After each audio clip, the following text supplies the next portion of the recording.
بسم اللہ الرحمن الرحیم، السلام علیکم۔ میں ہوں ساجد گوندل، آپ دیکھ رہے ہیں میرا آفیشیل یوٹیوب اور فیس بک چینل۔ آج 14 اگست ہے سال 2022۔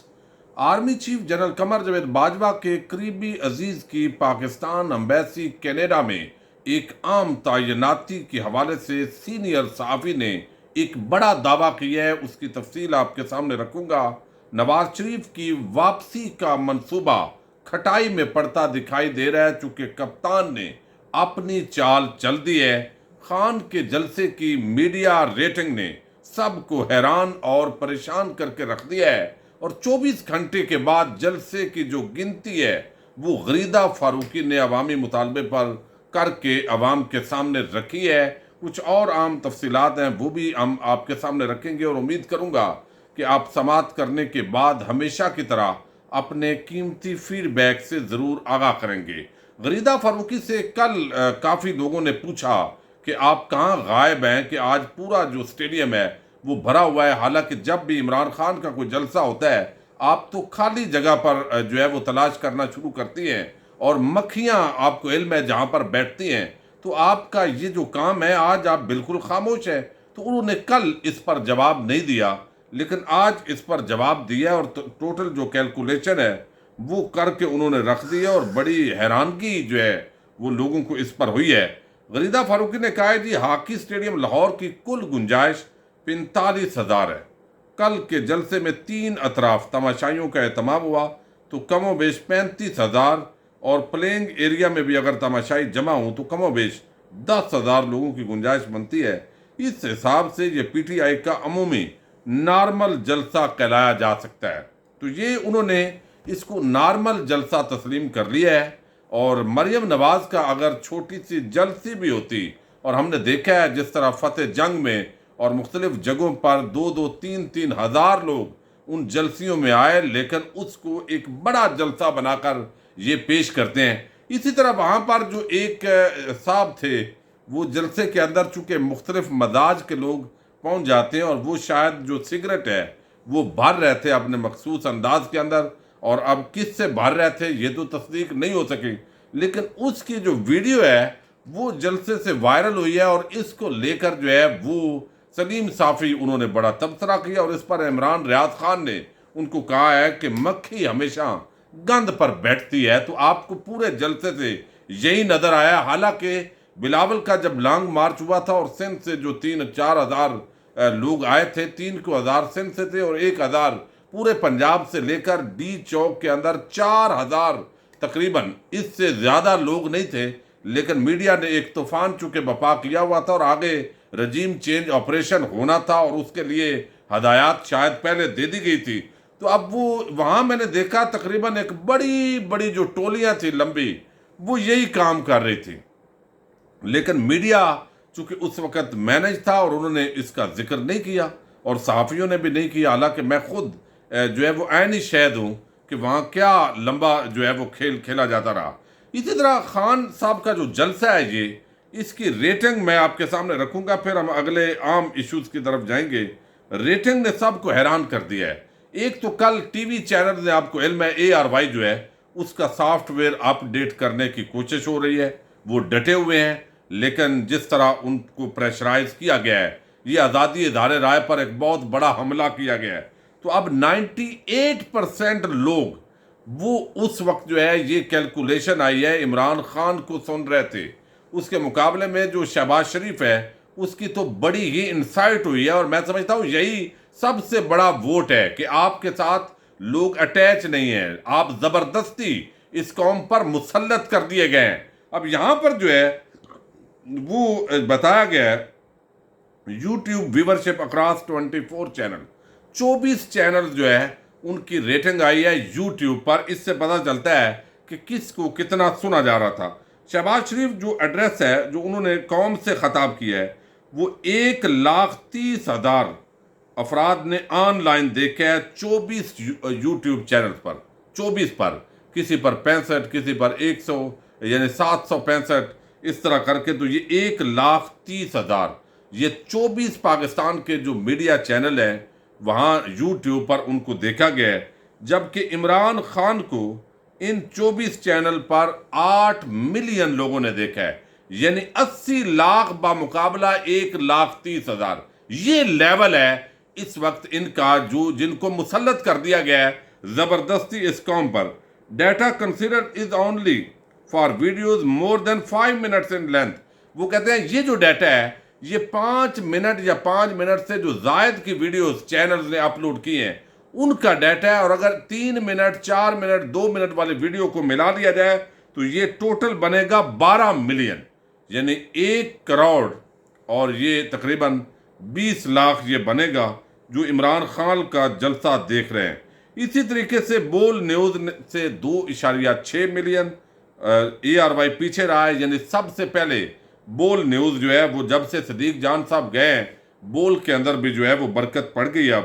2.6 ملین لوگوں نے بول نیوز سے دیکھا ہے، 2.4 ملین نے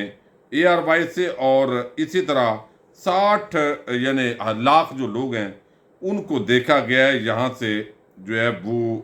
اسی طریقے سے 60,000 یہ یہاں پر جو ہے کیپیٹل ٹی وی سے۔ تو یہ اس وقت ریٹنگ ہے، یعنی 98% لوگ سے زیادہ یہ عمران خان کو دیکھ رہے تھے۔ یہ بڑی حیرت انگیز بات ہے۔ دوسرا، عمران خان نے دیکھا کہ پہلے رجیم چینج سازش کا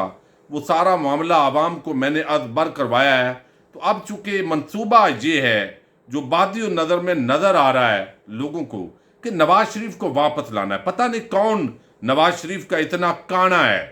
یعنی اتنا وہ جھک گیا ہے کہ نواز شریف نے اس کو رام کر لیا ہے، اور اب نواز شریف مجبوری ہو گیا، حالانکہ عوام کو کوئی اس کی ضرورت بھی نہیں ہے، کوئی ڈیمانڈ نہیں ہے، اس کی پارٹی کو ووٹ نہیں مل رہا، وہ ایک بگوڑا اشتہاری مجرم ہے جو بھاگا ہوا ہے قوم کی آنکھوں میں دھول جھونک کر، فراڈ کر کے، جھوٹ بول کر۔ تو لیکن اس کے باوجود کوئی ایسا کانا ہے جو نواز شریف کو قوم پر مسلط کرنا چاہتا ہے۔ اب یہ کیا معاملات ہیں ہمیں تو علم نہیں ہوتا پاکستانی قوم کو، لیکن اب اس چال کو جو ہے وہ لپیٹنے کے لیے عمران خان نے جلسوں کا اعلان کیا ہے، یعنی اب وہ یہ بیانیہ لے کر جائیں گے کہ نواز شریف ایک قومی چور کو اس ملک پر مسلط کرنے کے لیے بجائے اس کے کہ آپ کرپشن کے خلاف جنگ کریں تو آپ کرپٹ لوگوں کو تحفظ دینے کے اوپر پڑ گئے ہیں، اور اسٹیبلشمنٹ پر بھی عمران خان جو ہے وہ گلہ کر چکے ہیں کہ میں یہ سمجھتا تھا کہ شاید کرپشن ان کے لیے مسئلہ ہے، تو پتہ یہ چلا ہے کہ کرپشن سے انہیں کوئی مسئلہ ہی نہیں ہے، وہ کرپٹ لوگوں کے ساتھ چل سکتے ہیں۔ تو یہاں پر جو ہے وہ یہ جو پروگرام ہے اب اس کو روکنا ہے۔ نواز شریف آئے، وہ کہتے ہیں پاکستان آئے سزا بھگتے، کوئی قانون سازی، کوئی NRO نواز شریف کے لیے خاص، پہلے تو چلیں انہوں نے لے لیا اپنے لیے، وہ کیا گیا تو عوام کو بتاؤں گا کہ یہ سب چور ایک ہیں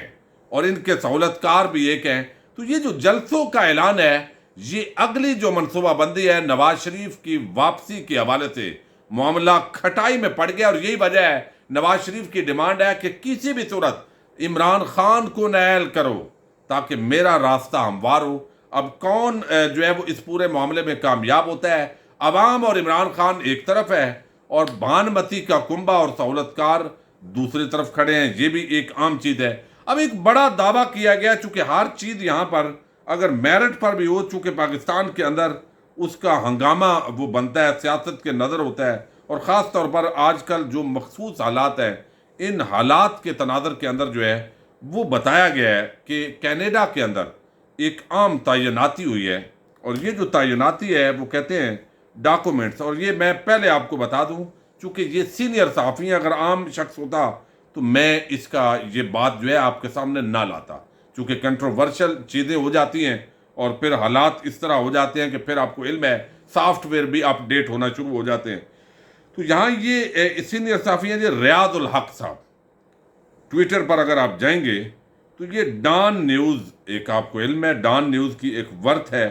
اور ہمیں اختلاف اپنی جگہ ہے لیکن اس کی جو خبریں ہیں اس کا وہ ذمہ دار ہیں۔ ریاض الحق جو ہے انہوں نے یہ ٹویٹ کیا اور باقاعدہ ایک لیٹر شیئر کیا ہے،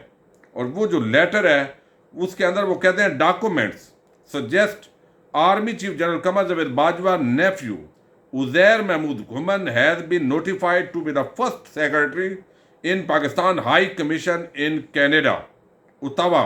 یہ ایک علاقہ ہے وہ کہتے ہیں کہ جو ڈاکومنٹس انہوں نے شیئر کیے ہیں اور اس کے اندر ان کا نوٹیفکیشن ہے، الاؤنس وغیرہ، جب کوئی اپوائنٹمنٹ ہوتی ہے تو وہ پوری ڈیٹیل ہے. تو یہاں پر وہ کہتے ہیں یہ جو ڈاکومنٹس ہیں ان کے مطابق army chief general Qamar Javed Bajwa کے بھتیجے Uzair Mahmood Ghumman has been notified to be the first secretary. ان کو ہائی کمیشن جو کینیڈا کے اندر ہے پاکستان کا، وہاں اتاوا ہائی کمیشن ہے، ظاہر ہے جو ہے وہ ایک تو جو امبیسی ہوتی ہے تو اسی کے آگے ہائی کمیشن بنائے جاتے ہیں. مختلف جو بڑے علاقے ہوتے ہیں جہاں پاکستان کی کمیونٹی دیکھتے ہیں، تو وہ کہتے ہیں یہاں یہ جو عزیر محمود گھمن ہے ہیز بین نوٹیفائڈ، ان کو فرسٹ سیکرٹری تعینات کیا گیا ہے. تو کیا یہ کوئی خلاف آئین بات ہے، خلاف قانون بات ہے؟ کیا اس لڑکے کا حق نہیں ہے؟ تو وہ آگے کہتے ہیں ایف او یعنی سورسز، فارن آفس سورسز، یہ ظاہر ہے انہوں نے فارن آفس کے سورسز نے ان کو بتایا ہے کہ ہی از ہارڈلی 25 ایئرز اولڈ، کہ اس لڑکے کی عمر صرف 25 سال ہے. اینڈ سچ کویٹڈ پوسٹنگ، یعنی یہ جو خواب ہوتا ہے کہ اس طرح کی کوئی پوسٹنگ ملے without any experiences already raising eyebrows. یہ تو جو ہے وہ بڑا ایک سمجھیں کہ لوگوں کی خواہش ہوتی ہے یہاں تک پہنچنا آگے جا کر ایکسپیرینس کے بعد بھی، لیکن 25 ایئر اولڈ لڑکے کو اس جگہ پر اب کہنے کا مطلب یہ ہے کہ وہ کوالیفائی نہیں کرتے اس جاب کے لیے. ان کو فرسٹ سیکرٹری جو ہے وہ تعینات کیا گیا ہے. اب اس جو لیٹر ہے اس کے اندر دو سوالات ضرور ہیں. یعنی ایک تو یہ کہ army chief general Qamar Javed Bajwa جو ہے وہ تو باجوہ خاندان سے ہیں، تو یہاں پر لکھا ہوا ہے کہ یہاں نیفیو ان کا بھتیجا،